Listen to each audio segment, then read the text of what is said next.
This is the home of Dr. Richard Campbell, PhD from Fairchild Botanical Gardens. This was his parents' house. He grew up here and he's got a grove in the backyard. And he's opened it up this weekend during the Mango Festival, and he's selling some mangoes. So not only am I coming by to check this pad out, but we are gonna go get some mangoes. So this place is beautiful. There's some kind of giant orange flowering tree here above me this morning. Lots of beautiful palm trees. It's kind of an old Spanish style homestead, as you can see here behind me. It's quite gorgeous. So definitely the most beautiful place, like I said, we've been so far. Residential home wise, you know, we've been to some gardens and some really nice parks, but this is something else. Ooh, hey, are you the guardian of the mangoes? Oh yeah? We're at Campbell Family Grove, and I'm Richard John Campbell, and this is our orchard, and this is my son, Tiago Campbell. Nice to meet you, Tiago. Nice to meet so he's following in your footsteps, huh? He's a horticulture major at University of Florida. I love it. And learning how to grow mangoes in the right way. That's right. Here in South Florida. So this orchard, as we go over this way, actually, this orchard is done in an old Florida Bahamian style. And by the way, I forgot to introduce, that's Sassid. Yeah, this is the guardian of the mangoes, huh? Yes. Makes sure and keeps everything. What's her name? Sassid? Sassid. Beautiful. Which is a mythological creature from Brazil, a one-legged man that lives in whirlwinds. Don't ask me why our female dog is named after a one-legged man. She still has 4. That's the way it goes. That's awesome. So yeah, all of the way we grow our mango trees is old Bahamian style and old Floridian style, which is which is basically never to change the soil.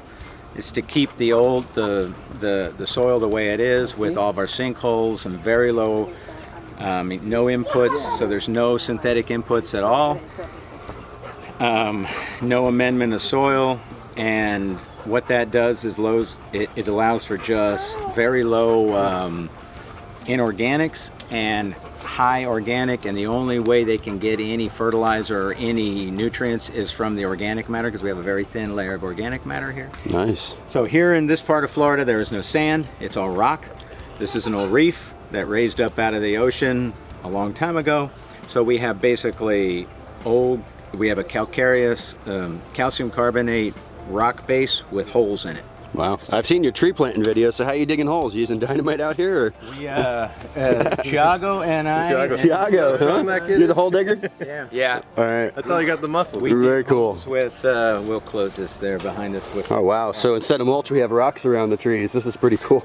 Yeah, so wow. So basically that's what, yeah, you can see what we do. And so there's a couple other things out here. Is you have a coppice, which is, that's the old Bahamian way to leave the remnant trees, and that'll give cold protection, because we still do have, no matter what anyone worries about, we will get cold again and things will die, and so if you can keep a high canopy, it'll protect your trees, particularly when they're young like this.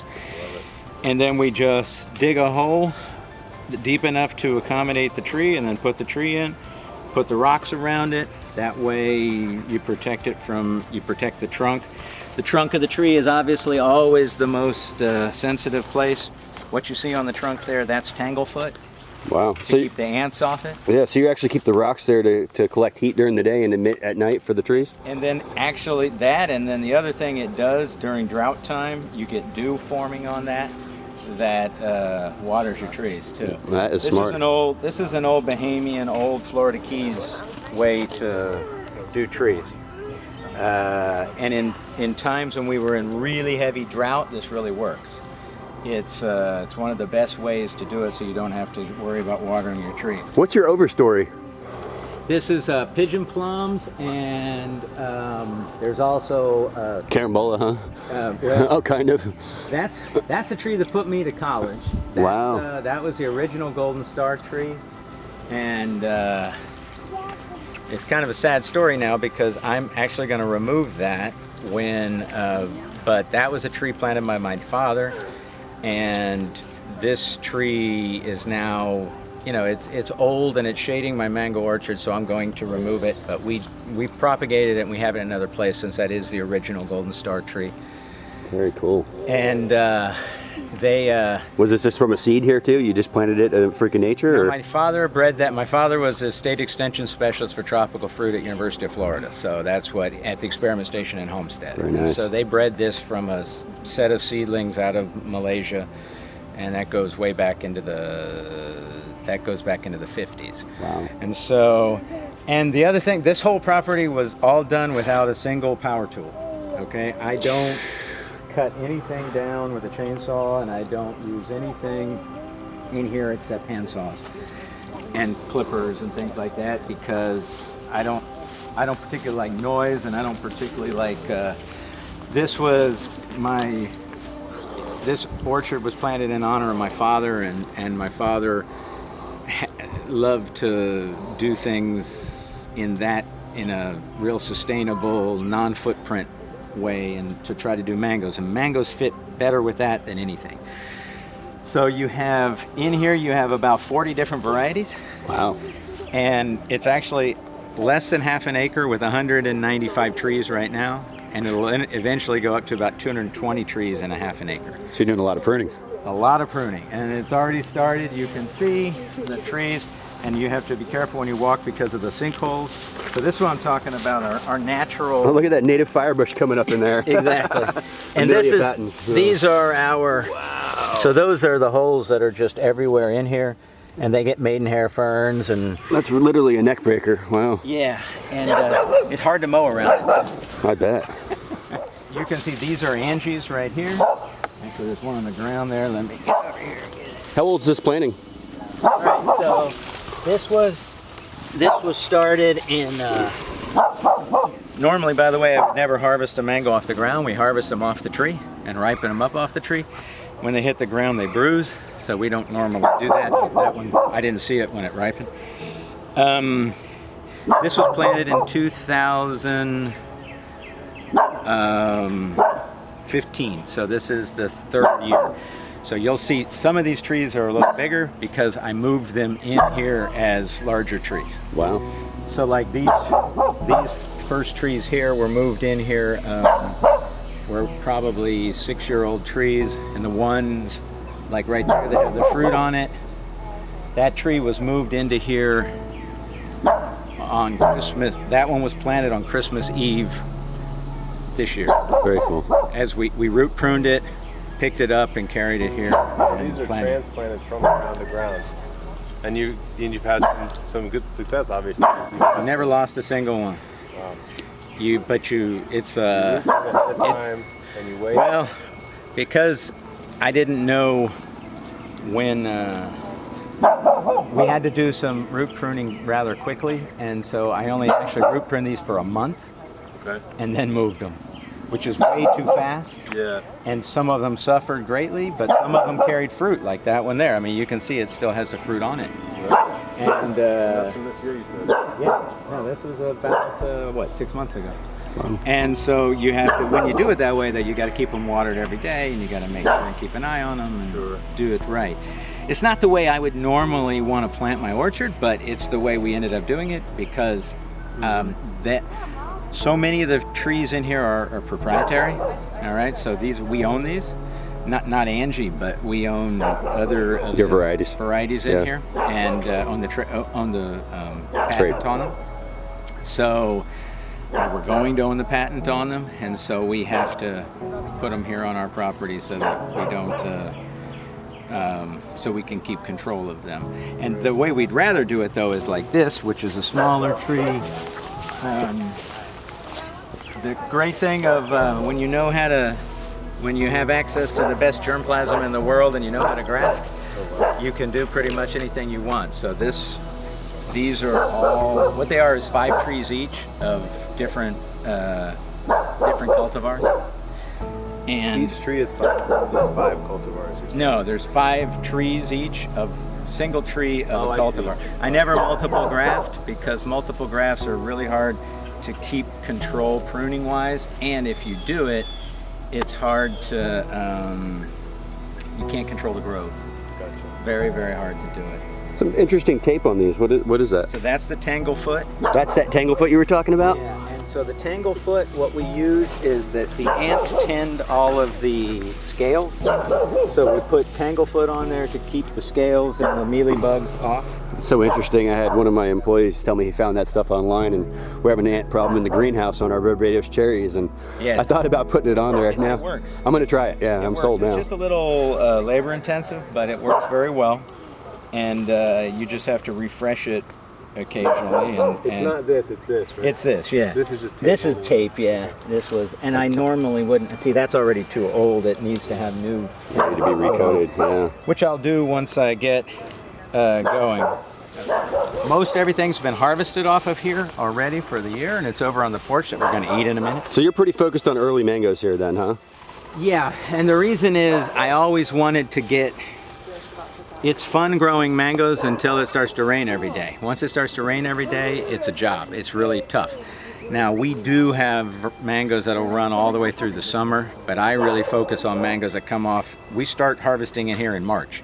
Wow. We do a little bit in March. April is pretty heavy. May is pretty heavy. And then June would be our peak, essentially. And then we still have varieties for July and August, but those trees are too young. A lot of things, as we're very tight in here, obviously it's about 3 by 3, 3 meters by 3 meters. And so once we get, I'm sure I'm gonna end up having to take out stuff. But you know, my father always said that I wouldn't be able to control the size of these trees and hold them. So, you know, maybe he'll be right. I don't know. I'm not gonna admit that yet. You're still learning too then, huh? Yeah, oh yeah. Well, you know, this is pretty tight, right? But these are all dwarf varieties. So this variety is only gonna, this tree will only be about that big and this wide. So it's only gonna be 1 meter, and see, and then you're gonna have half a meter.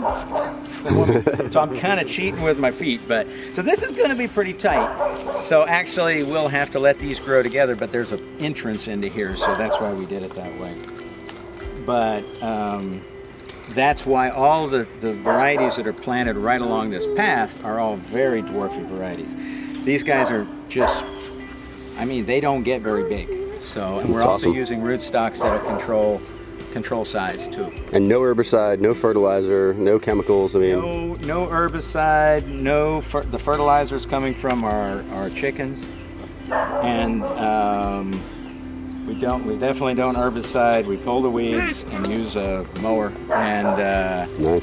and then I don't use any insecticides or anything. So no, I never have anyway, but particularly for this because of trying to grow, and that's what allows you, when you don't use anything like that, that's how you get the blush like that. That color on a mango is not a color that you get unless you lower the nitrogen on your fruit. So when you see commercial mangoes, you'll never see this kind of color. You'll see a deep red, but that's a genetic red. This is an environmental red. Wow. So this happens because these trees have almost no nitrogen in them. Their leaf nitrogen, if you look at the leaf nitrogen, it'd be like 1.7, 1.8, something like that.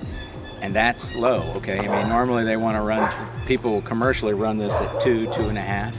Wow. It's way too high on mangoes. And so you don't even want a dark green leaf. No, this is the color I want. That's the color you like. Yeah, that means it's too small to fruit, but that means it's going to fruit. If you can make a mango tree that color, you know it's going to bloom. That's the trouble about people that grow mango trees, is they want to grow it.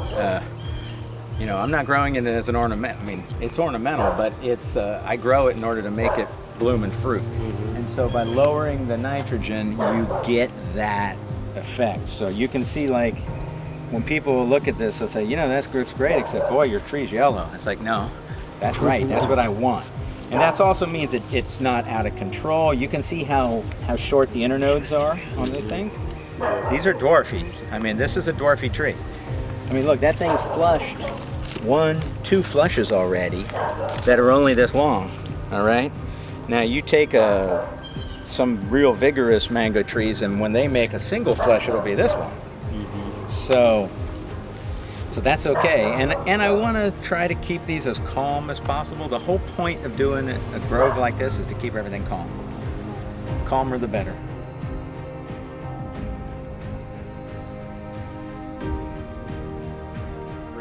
My biggest trick, my biggest thing is to get these things fruiting within the second year in the ground.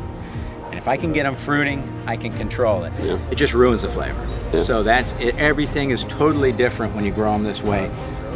And not only that, the fruit has better color, better firmness, has a longer shelf life, higher bricks, no fiber. It has better disease resistance. Everything. What's really nice about all these is a lot of these are proprietary. A lot of these are just things that we've collected over all the years we've worked.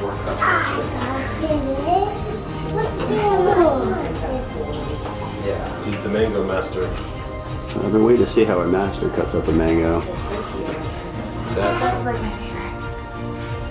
Lemon zest. This one is my So was this originally what, Pupai Kalai or something? Or No, lemon zest was originally 27-1. That was the number. This Wait, is what number? It's the daughter of Pupakalai. Lemon zest. I knew there was something in relation going This on. one's My bigger.